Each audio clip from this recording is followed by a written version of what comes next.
বিষয় পক্ষ থেকে বলছি, কালকে অর্থাৎ 14ই জুলাই 2025 সালে মধ্যশিক্ষা পর্ষদ থেকে একটি নোটিফিকেশান জারি করা হয়েছে।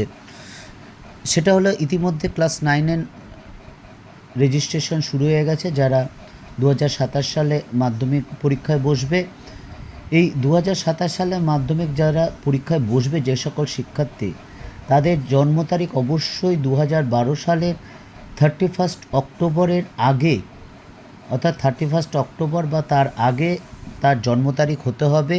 অর্থাৎ 2012 অক্টোবরের পর, অর্থাৎ 2012 নভেম্বর থেকে যদি শিক্ষার্থীর জন্ম তারিখ হয়ে থাকে, তাহলে সেই শিক্ষার্থী কিন্তু রেজিস্ট্রেশন করতে পারবে না এবং পরীক্ষায় বসতে পারবে না। তোমরা দেখতেই পাচ্ছ যে সেটাই বলা হয়েছে, যে কাজেই এটা একটু মাথায় রেখে তোমাদের এগোতে হবে।